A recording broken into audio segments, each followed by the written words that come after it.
You're listening to Inclusive AF with Jackye Clayton and Katee Van Horn.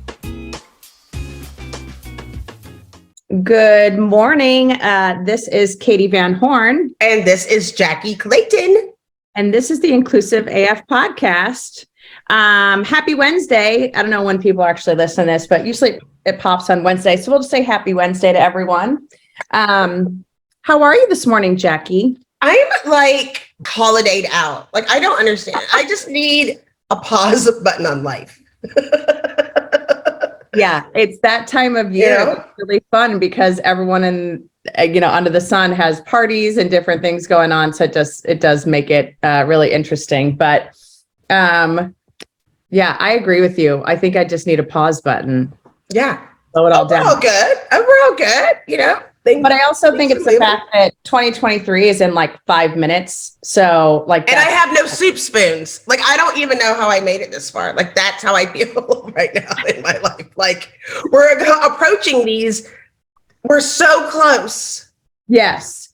It's funny that you mentioned soup spoons because I just had my annual holiday party at the house and I made white chicken chili. So I had to have my soup spoons out. So if you want me to send them over to you, I can. Yeah, that would be great. Okay, great. Well, enough about us. We would love to share that we have a great guest this morning. Amy Spurling is with us from Compt. And Amy, thank you so much for joining us today. We would love for you to introduce yourself and share a little about who you are with our guests. Sure. Thanks so much for having me today. Super excited about this. So as Katee mentioned, my name is Amy. I'm the CEO and founder at Compt. Our entire platform is really looking at how you make compensation more inclusive. Hence, we thought it'd be great to chat with you folks because you have some opinions on that. And looking at how you really you take employee perks in particular as a competitive piece of compensation and make it to where it can reach more people. So that's what we've been focused on. I've been in tech for 20 years. I was a CFO for, 3 different companies. So I've got the finance side and I got the people side. And so this company is kind of marrying those together. That's kind of cool. I love, I'm glad that you said that about bringing those things together. I think there's like so much confusion around that. And sometimes I forget to tell people about benefits until like we're hanging up the phone. And then they're like, oh, I didn't know that. I would have accepted the offer 2 weeks ago if I knew. Right. I mean, it's a big piece of compensation. And so it's one that as we get into more pay transparency laws can also be a nasty little hidden place that companies are competing. And so, because that doesn't have to be transparent. So there's a lot of things, moving in the benefit space right now. Why did I not even think about that until Because you're a good person and you're not thinking of all the horrible ways people can do things. It's like, oh, you're right. So I want to ask, tell us a little bit about what are some of the perks, some of the things that you offer? Is it obviously seems like there might be some cash that maybe is an option or maybe not. But what are some of the perks that are offered on your platform? Sure. So cash isn't actually an option because every single employee, if you ask them, do they want more cash or do they want perks? 100% of people will say cash. I would say cash, but it doesn't retain employees and it doesn't attract new employees. So it's basically lighting money on fire. So the way our platform works is that employees are given a sandbox by the company. Do they want to support wellness or family, like these big, broad kind of themes? But then an employee can spend wherever they want. So there's no vendors. We're not locking people into, hey, it's wellness. So there's, 5 different gyms to choose from. Maybe wellness doesn't mean a gym to you, doesn't mean a gym to me. And so it's allowing employees to be in charge of their own kind of destiny. And it can be 100% personalized per person. So to give you an example on that, I have a quiz for you. So we looked at 8,700 of our users last year. We took a sample and said, all right, we had over 90% utilization, super high utilization of perks. And we looked at how many different vendors they used in 12 months. Guess how many different vendors 8,700 people used in 12 months? Because that's how you get to personalization. Oh, I don't know if I should go high or low on this. I know. I was like So 12. I'm thinking like low, like it's a trick question, but then I'm thinking if it's 8,700 people, I'm going to go with 100. 27,000. No. 27,000. That's what personalization looks like. Every person on average wants 3 different things. And so if you're going to actually meet people's needs, there's no way to do that with, hey, here's 20 things you can choose from, because it's absolutely not possible to reach everybody in that way. Oh, that's way cool, because like I was thinking of this as more of and I'm sure you both have seen this, like, you know, when they used to send out like the magazine and you like got a certain amount of points. Oh yeah. Oh, you can get a set of luggage. A knife set. Yeah. Or a knife set. A pin with the company logo on it. Some soup spoons. Damn it. It all comes back to soup spoons. It does. But I have a question, because this is what I get nervous about. Like this happened the other day. So someone was like, oh, I bought a ring light. Yep. Let me, expense it. And I was like, oh yeah, sure. And then finance came back, was like, we give monthly stipends for blah, blah, blah, blah, blah, blah, blah. And I was like, yeah, but he didn't know he was going to need a ring light, towards the end. So I get really nervous, maybe I'm a control freak, but I'm like, how do people know what they need? Does it change or? Yeah, well, and it does. It allows for that flexibility. So this is where you marry that HR and finance piece. Finance wants to know the numbers. How much are we spending over what time period? They're looking to HR to figure out what that sandbox looks like. So where this gets really fantastic for inclusivity is finance can set their budget. You have X dollars per year to spend on technology you may need to upgrade your home office, whatever the number is, 500, 200, whatever. Instead of having to go person by person to see who has needs and is that manager approving too much and is this manager not approving enough, it puts it in the employee's control to decide what they need. And if they don't use it, they don't use it. But instead of a manager, you always have the managers that approve everything. And then you have the people who ask for nothing, but are really struggling to get their needs met. So instead of just, greasing that squeaky wheel, this actually makes it to where everybody has equal access, which changes the game and keeps finance out of it. Finance has already set their budget controls. This allows employees to have a lot more freedom and benefits more of the team. So is it something that like I, as a manager, can say, oh, you get $100, you get $25, you get $50, or is it a flat, everybody gets the same? It depends. So it can be set up to where there's different eligibility. Some companies will do different amounts for part-time versus full-time, this location, that location, this country, that country. That's a big one. So there can be, and it can be more than 2 groups. It's not a this versus that necessarily, but then and that could be like everybody in a defined group gets the same thing. This helps keep, kind of departmental labor regulations. You're not picking and choosing who gets and who does not. And so staying away from some discrimination practices.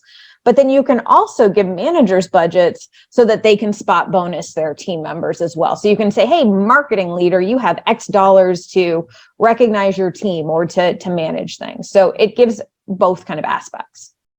Awesome. And I think that would also help, I think one of the pieces that I think, being in HR for as long as I have, I think one of the things that I'm noticing is like the education reimbursement. To your point on people asking or not asking, you have some folks that are getting the, what, I don't even know if it's still the same number, like $52.50 or whatever the federal allowance is per employee. And then it's like, okay, but what about the other folks that aren't asking, but want to go to a conference or want to take one class? And I've worked in places that's like, oh, you have to show your score for the class afterwards and all these other things. And, I think Jackye knows this, I just bought masterclass. Nice. Like that alone, I'm like, oh, that's so awesome. And I just did it for myself. And like the amount of like information that's on there that you can access on, at any time of day is just really, really cool. And I was thinking, how great would this be to get for employees as a development type? I mean, I was reading about murder profilers yesterday. I don't think that would be something. Well, But, it's, whatever. it's interesting because we actually, Masterclass happens to be one of our customers. So they obviously use their own platform for themselves, but they're also using something like this because you need to broaden how you support folks. And what we see, professional development stipends are the least, and just professional development in general is like the least utilized perk out there. Commuter benefits, that's the least. Second least would be professional development. What happens is like a lot of it goes tuition reimbursement. Well, what if you don't need a graduate degree? What if you don't want a graduate degree? What if you're at a different stage of career or whatever? You can actually do smaller dollars and get people to really engage. And it creates some really interesting moments with managers to work on kind of the baby steps on the professional development, using something like Masterclass or having them get books or do things that aren't necessarily as expensive as the 5,000 plus a year. You can do a lot with a lot less money and get people to really engage. Well, I think, for that, I'm thinking like the Microsoft certifications are one that, is a great one that I've seen a lot of engineers use. And right now I have some electrical engineers, some electricians that are doing specific certifications that are great for their toolkit and for us, but it's also like, how does that apply? And, that would be just a great thing to be thinking about. So exactly. Yeah. Awesome. I had a question. So when an organization, like in a program like this, and I guess this is really your company. I don't know if anybody else who does it quite in the same way, but what about the privacy pieces where it's like, what if I want to have I'm an alcoholic. I don't want anybody to know I need to have this wellness in order to do those things. I don't want that information to go back to my organization. So how do you protect that? Do we just do the money and we don't look at it ever again from a HR standpoint? It's interesting. I think there's a couple of different ways HR approaches it. One, if there's things that can go through your health insurance, that should be your first line of defense. And we would say the same thing. So if there's something that's covered by health insurance, one, that it doesn't have to be taxed. And two, they've got tons of layers of keeping it away from a company. What we find with things like this is, one, it tends to be smaller dollars for an employee. So you're talking on average $1,200 per employee per year. So it's not and there's a lot of variability in that.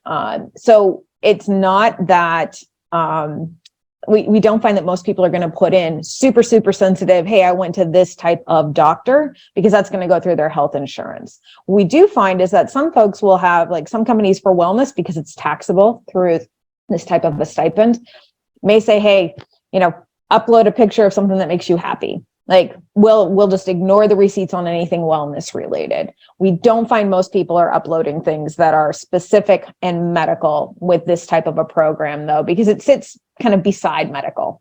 Well, you say medical, but I'm talking about like a wilderness retreat in like the Cabo Mountains, where I just like have this introspective healing moment, Sure.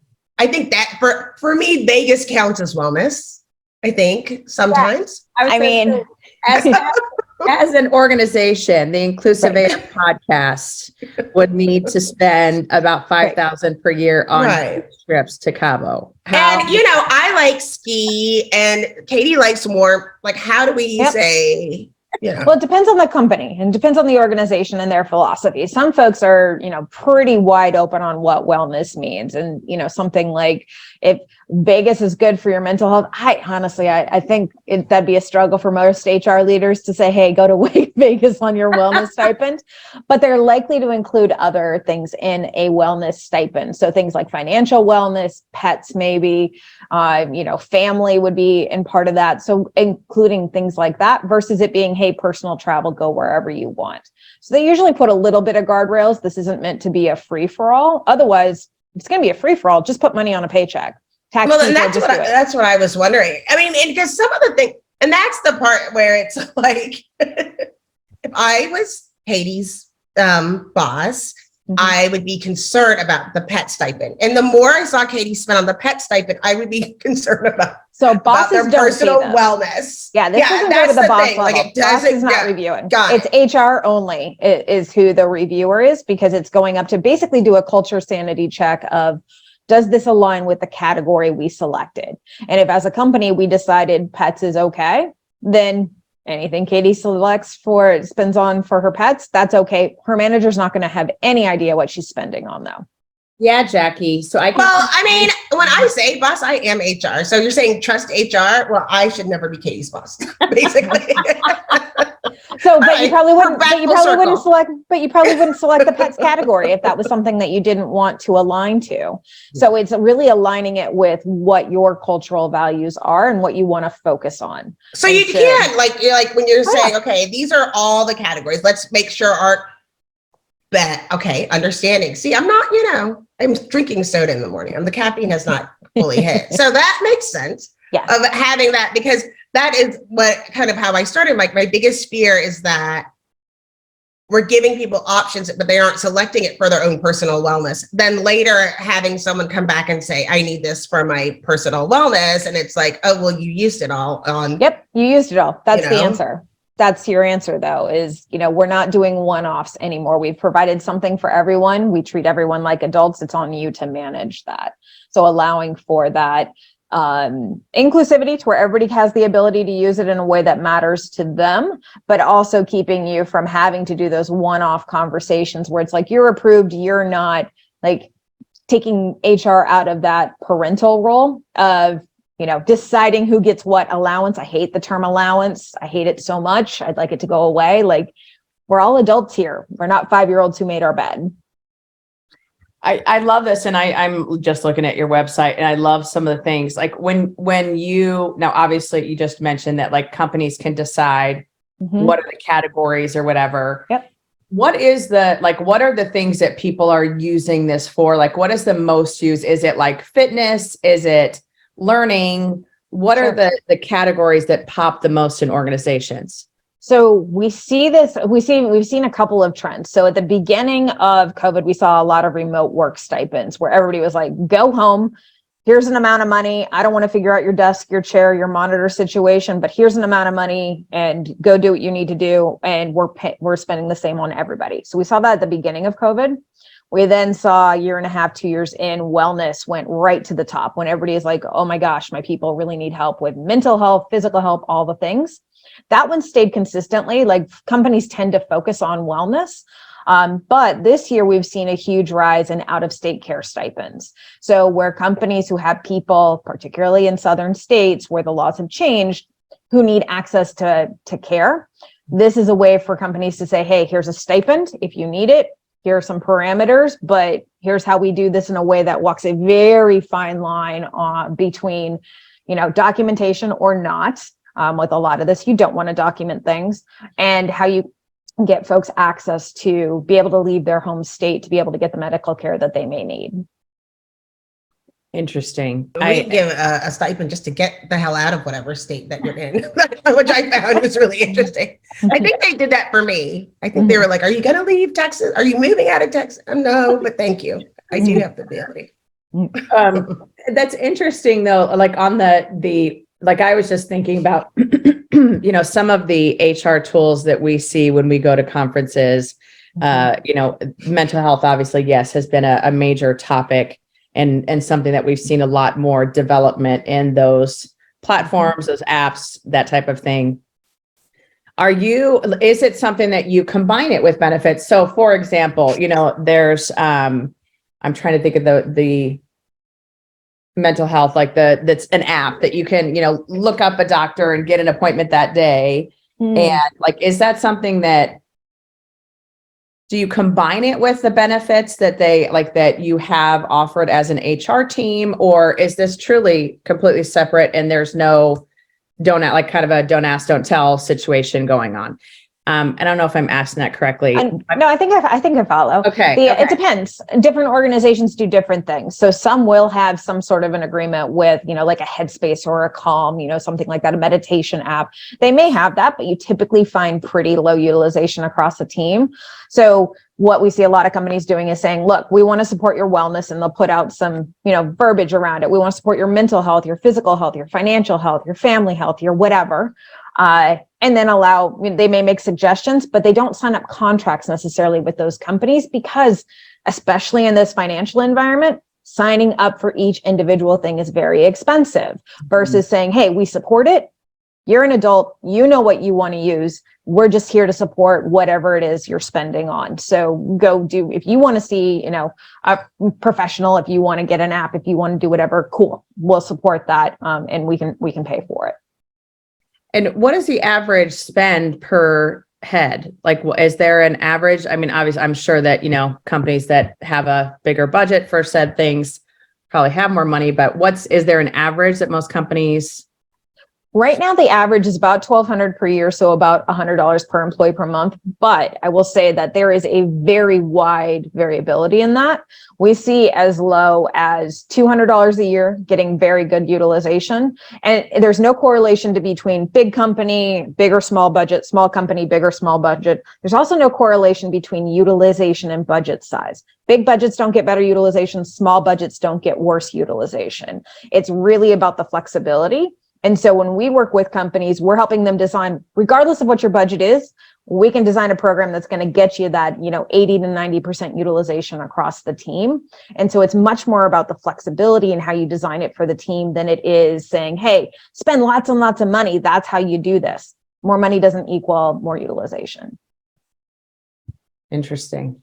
And so from a demographics perspective, are you tracking who's using what? And what I mean by that is, like, are you tracking by gender or by race and ethnicity, just to see what utilization is for different things? Or could you provide, obviously, an aggregate, that type of reporting for a company? So we are the antithesis of the big data company, in that we're all a little creeped out by how much data people are collecting on us. And so the way we work is that companies include the data they want to include.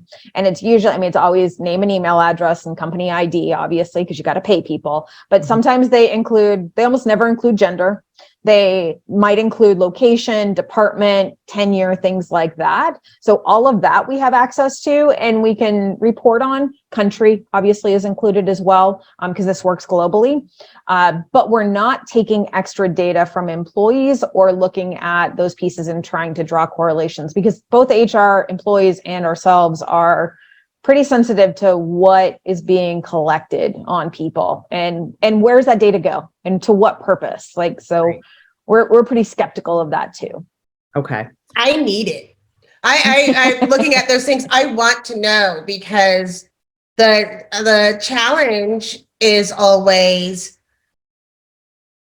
looking at people it's hard to get, our sales teams are always selling stuff. It's hard to get them to go to anywhere for anything, right? And then you have various levels of the first stage or second stage or any of the support roles. I would want to know if those are the ones that we don't usually support as well, because you don't hear from as much because they work so hard. And so it's hard to tell if it's working.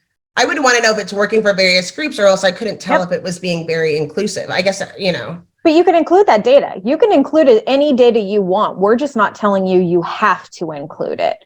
And I can tie it up, integrate it with my HRIS, payroll system, all of that we've got integrations with everything. We just wait for you to tell us what you want to include, because we're not grabby hands with your data. The other piece you'll see is, we have on average for the last 3 years, 91% utilization. So pretty much your whole team's going to use this. Now, how you kind of look at it and you look at different teams, the more information you put in, the finer grain you can kind of slice the data. So we work with you. We're happy to put as much data as you want, but we don't require you to. That's good. It's one of those things where we know that it's that in that 9% is where the biggest concern, because it could be 9% is the total Black population at your organization that's not using it. That's very fair. Total percent, or 9% are the only women at your organization. But that's after years and years of looking at data and being that's true. Got it. Yeah. But as long as because we didn't even talk about the integrations, it's almost turning into, we're very curious, as you could tell, because we have these things going in our organization. This is a new concept and way of thinking about it. And so it's almost like we're buyers. These are the questions we would ask and want to know as HR and, DEIB and TA, as we're looking because we started as a perk. It's only, I always say, it's only helpful if it's helpful. Like it's only exactly right. If no one's right? using it, or if it drops off after a couple of months, or like those are all the things that I looked at, because I was the buyer for all this stuff for 20 years, and everybody pitches you, this will help with retention, this will help with attraction, and then you bring it in and you're like, wow, 3% of the team used that. Thank you. That was very expensive. Well, and if it's 2,700, I know I'm not including it because I can't even think besides like YMCA. Right. Okay, I'm tapped out. Like I can't not 2,700, 27,000. 27,000. So like move the comma. Like I know it's not possible. Do that, right? It isn't possible. The things to consider. And that's pretty cool. Yeah. Well, and what the other piece that we've seen that is super exciting and is one of those happy unintentional consequences is, one of the alternatives to doing it this way would be a marketplace. Hey, we have a wellness marketplace. There's 20 things you could use. Go do it. It's going to get 20 to 30% utilization typically. It's going to be big boxes. So it's going to be big name gyms. It's going to be big name organizations. When you remove that and go back to wellness or family or whatever it is, and people start spending where they want, it all goes local, which is so incredible because your team is in various locations. All the money you're investing in them is then being spent in their local communities, which then supports them from the base up as well, which is just way more interesting to me than helping, Amazon make their next $1 trillion. Not that we don't all spend money there, but there's other folks that I'd also like to make sure get access to some funding. I think that, obviously Jackye is speaking from Waco, and I think that's one of the challenges. And I would assume it's in certain countries, it'd be the same thing of, oh, hey, focus on wellness. Okay, well, what does that really mean in whatever place? Right. And so I think that that's also interesting of, you can go get a membership to an app or whatever that could help you with wellness. So I think that's also just very interesting. But the other question I have, and it is kind of on the integration piece, is it just a flat dollar amount that is given to the employee, period, regardless, or do they have to share a receipt or whatever it might be to actually get that money? And then how does that integrate with payroll or whatever? Great question. So one, it is not just automatically given to them. You don't need software for that. You can just do that through payroll. So why would you pay for software for it? They have to substantiate. So basically they go spend their funds and they upload a receipt. That's actually critical because that's how you manage taxation correctly. So you can do both taxable and non-taxable things through our platform. We've got all the IRS coding in the background, so it's automated. But you have to show that. If you just give cash to folks and put it on their paycheck, you got to tax it. So this is a way to really maximize that budget across companies as well. And you want the engagement.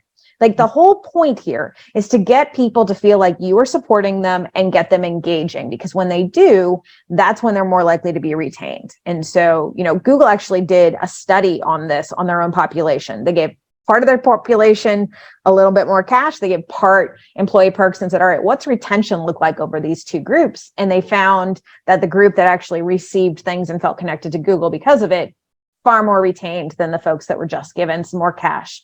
You don't even see your pay stubs now. Right. Out of sight, out of mind. I don't even know. It's a thing that I don't use. Okay, great. I got an extra $100. I'm paying for, I don't know, groceries. Right.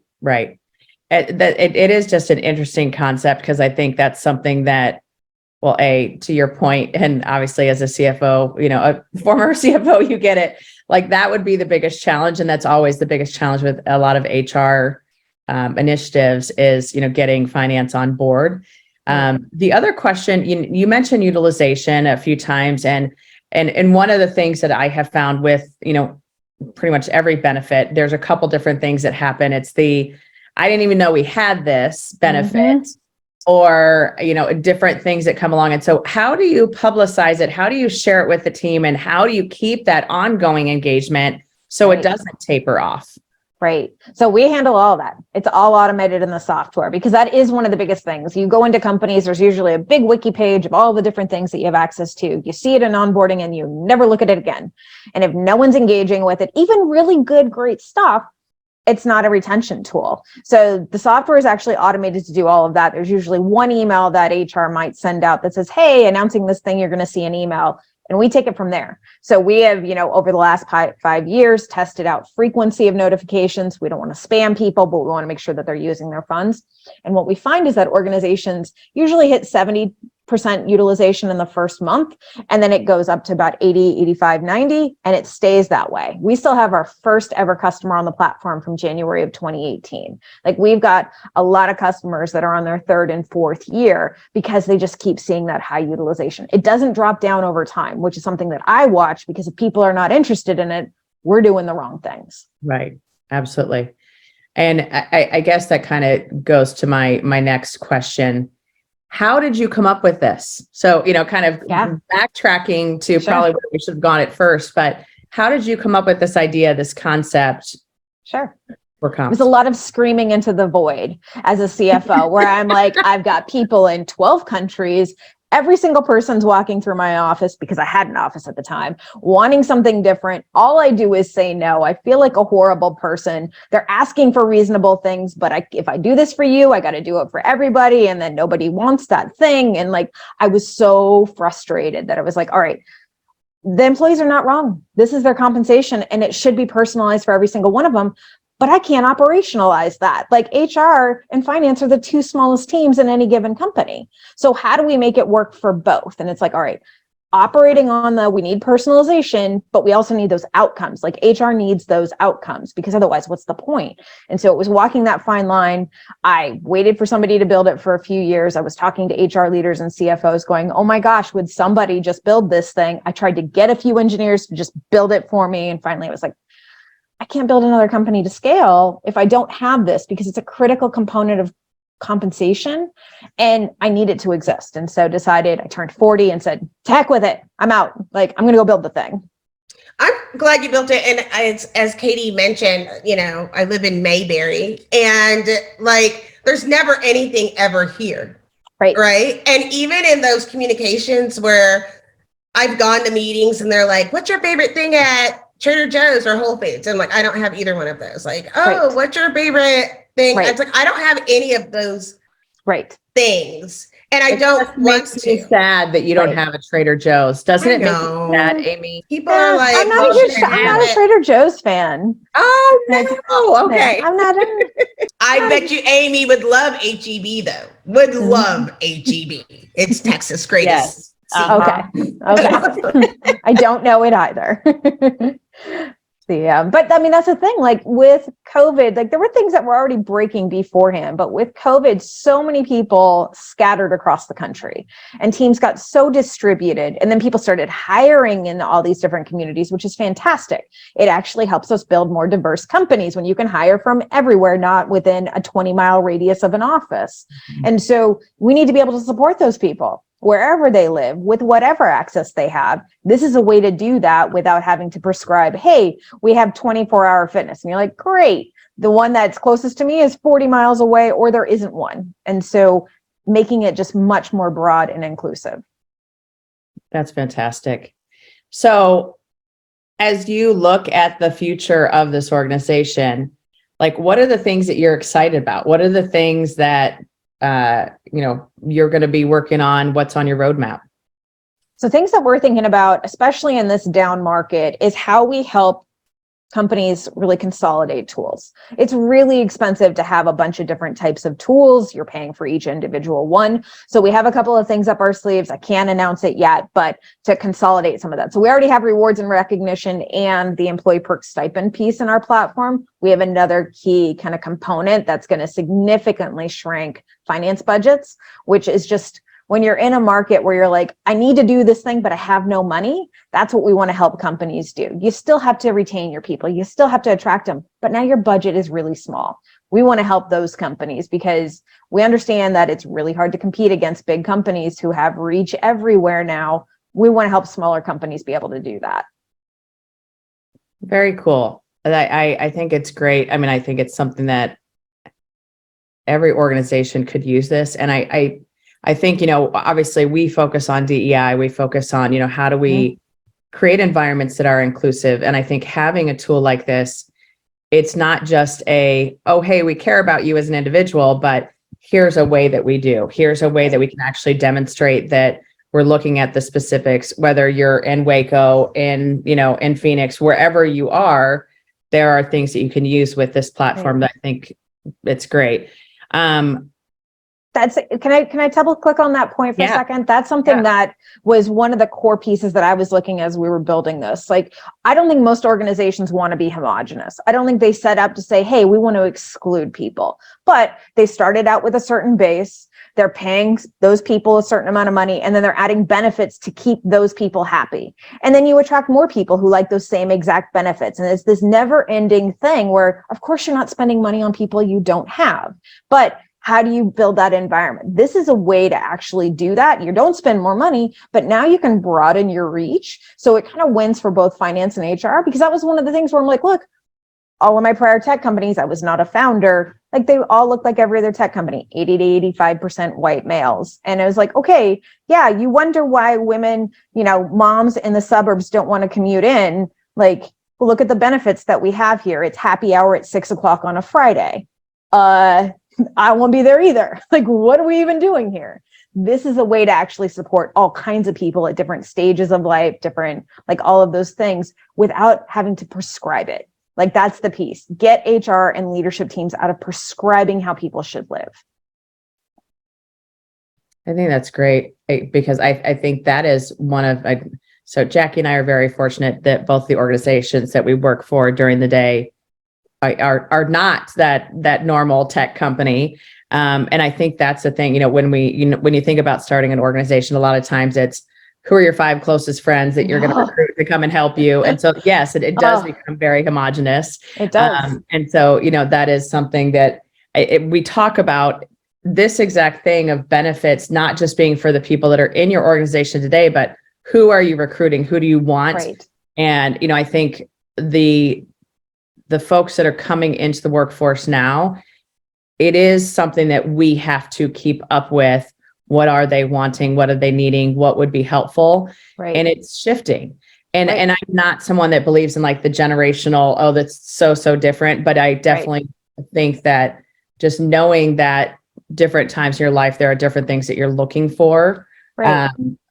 I just think it makes sense to have a tool like this that you can definitely adapt to who you want to recruit and advertise this as, here's who we're looking for. It can follow people on their journeys. One of the women who started the company with me, she started out, she was using our wellness stipend for 5Ks, running shoes, things like that. And she got pregnant, and all of her benefits shifted over to prenatal vitamins and classes and things like that. And then she had the baby and it shifted again. I didn't have to do anything. She could manage her own journey. I didn't need to tell her, oh, now you have to use this for X, Y, and Z. It made it seamless for her without changing anything on our side. And that's been part of why, like, from day one here, we wanted to build a diverse team. We're 50% female, 40% people of color. Like, that is something, we're in 12 different states. Like, you need to have tools to support people if you want that type of organization. If we just did everything for me sitting in Boston, I'm literally the only one sitting here now. There's not going to be much of anything for anyone else. That's great. Like, I think it's one of those things that as we continue to evolve, and especially in this remote environment, it just makes sense. So that is awesome. So I would love to know, when you think about the organizations that are utilizing this, what are the industries? What are the groups that are attracted to this and really focused on this? I would assume tech, but what else, what other groups are using this? So it's been really interesting. Tech, obviously, because they've got a familiarity with perks and understand that that's a core tenet. But we find a lot happening in the Midwest now, and we find a lot in the deskless space. So we've had 3 hospitals sign up in the last month because they're trying to figure out, how do I retain nursing staff? We are struggling. We need to support folks. They're not behind a computer. Like, how do we manage that? We've got lots of construction and, manufacturing facilities. So it's groups that are like, if you were struggling to retain, you got to figure out a way to do this on a budget. And you find those industries who have never had employee perks are figuring out, like, okay, we're not going to do what the tech companies did, because yoga in the back office for like a construction company just doesn't make sense. They're all on site. So how do we do this in a way that's relevant for us? And so we see a huge movement in the deskless space right now, but it cuts across. I think we've got 17 different industries we're working with at the moment. You know, I want to ask, you had mentioned about what was going on within your initial team and the demographics of your personal team. So how many people of color are on your executive board and in your executive team? Oh, this is a favorite question. I have no white guys on my board. So I like white guys. I married one. I can keep them for the rest of my life. But every venture-backed board is, if there is a woman, it's me. And so, because as a founder, so our board is actually right now, it's 50-50 male, female, myself and another white woman and 2 men of color. And we're adding another board member right now, and it's a woman of color. So that's our demographics on our board level. It starts at the board level, right? So if the board is not diverse, the leadership team is not going to be diverse. Like, it has to start and then flow all the way through the organization. Well, I think it starts internally. And I always ask anybody who's going to be like, come on and say, oh, well, we're 40%, people of color. I'm like, okay, where? Tell me, right? Because that's not, I've heard that my whole life, and the problem isn't getting better. So It's important to understand, when you have those people, are they earning 40% of the income that's coming into the organization? Are they making 40% of the decisions? Otherwise, we're at a flat line. I totally hear you on that. 100% agree with you on that. Yep, absolutely agree with you on that. So it's something that we don't have a super tiered organization. We're earlier stage. So the board is all, like between women and people of color, so it's got diversity there. Leadership team is also, so it's 1 person of color. And then you've got, I think 60% male, 40% female as well. At least it's like on your radar, Oh, 100%. It's like, I think about it constantly. I'm always calling people out on that. Yeah, I'm just I appreciate that. So it's like, yeah, it's like all the junior people are I'm just mad because I had to publish all my numbers. So I'm just going to make everyone do the same. I'm 100% here for that. It's something that we think about. So as we hire, I want to make sure that we're representative of our customer base, which is a very diverse customer base. And so we have to have that diversity around the table. Otherwise, we're not going to make great decisions. And so it's important for other people to hear it, like 100%. Our audience, because so many people throw those things out so much that it doesn't mean anything to the receiver of it unless we can back that up with something, right? 100%. So I appreciate you taking the question. Of course, happy to. So the way we like to end each of our episodes is by asking, what is the one thing, or what are a couple things? Jackye always does a couple things that you would like our listeners to hear or to know about Compt, about yourself, about kind of what you all are working on. Sure. So a couple of things. One, if you're thinking about employee retention, which is what a lot of companies are focusing on in this next phase, you got to figure out how you meet every person where they're at, and then figure out how you do it at scale. We're one of the ways you could do that. There are others, of course, thinking about flexibility of where you work, when you work. That is obviously a big one as well. And so thinking about that. Thinking about how you support a diverse team, obviously very, very important, always, not just in this environment, but always. And so how do you think about compensation? So not just looking at salaries, especially with the pay transparency laws that have come out, people are getting more transparent on the salary side, but benefits can pick and choose, and that's not part of that transparency. So how do you think about that and making sure that you don't have pay gaps in your organization and have a lot of inclusivity there as well? And then making sure that you have tools to support all of it, to make sure that you can support a diverse environment and people all over the place, and that everyone has equal access. Those are all things that we're thinking about.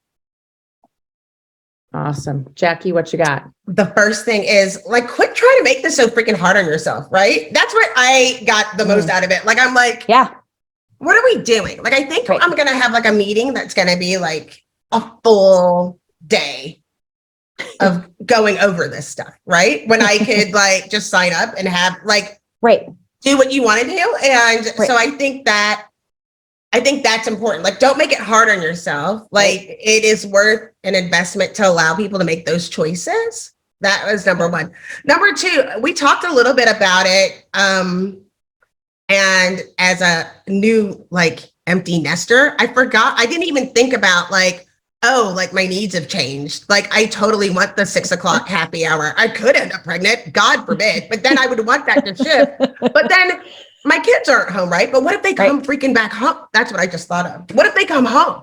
Right. What if they need other things? Like, really, your life changes. And so make sure that whatever you pick, that it's scalable, right? And that you understand, you use it as a benefit, keeping in mind what your employees want. See, I told you it's like 3. Well, it's the human experience rather than just an employee experience. It's thinking about your team as being humans who go on their own individual journeys. It's not just figuring out employee experience. We're not. Well, I always laugh, and I said this the other day, and you'll appreciate this. I always say people don't get into HR because they like people. And this guy said, you call them resources, by the way. And I was like, oh, yeah. He's like human resources. But we do ultimately care about people, and we can treat them as adults and as humans. We don't have to figure those things out. Well, I think it's been unfair. HR's been tasked with it from forever. Like, what do people want? Like treating us like basically like moms at the office, which is ridiculous because I mean, I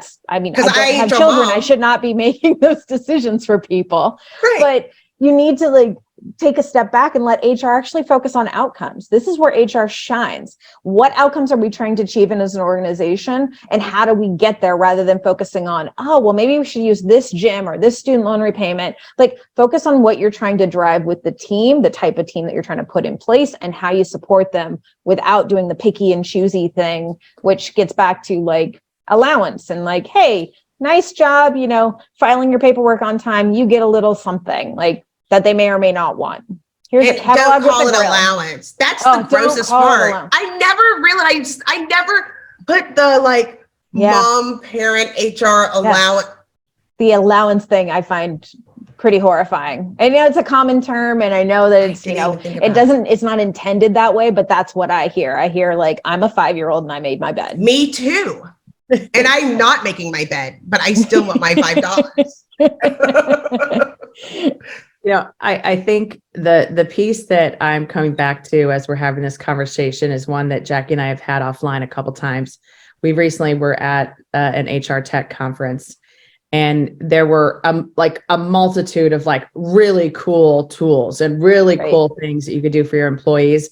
But I was like, who would manage all of this? Like, how would you manage? Like, there's just no way. And I'm a team of one in HR, so I absolutely cannot. And so to have something like this where it is kind of a touch of a button, if you will, and your employees can access this stuff, that's huge. But I think the other piece is something that you said.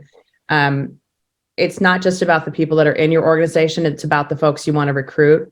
And I think that's something that Jackye and I always come back to is who is not around this table that needs to be.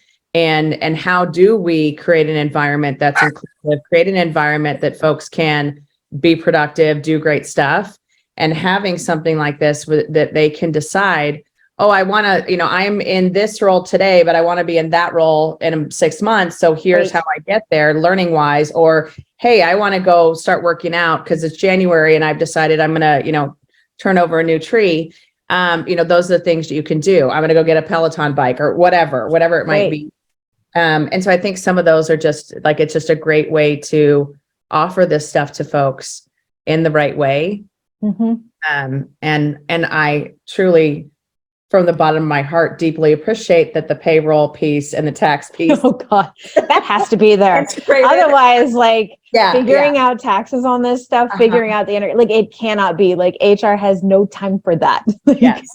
Well, and I think especially like so many companies now, you're not in one state or in, one location. So you're hired across the US. There's different, rules and taxes for every single, like I had a San Francisco employee and I'm like, oh my gosh, they upped the minimum wage again. And I need to change all this stuff. So it just is, all those things to keep in mind. But Amy, thank you so much for joining us. This was really informative and really great. And, we wish you much success.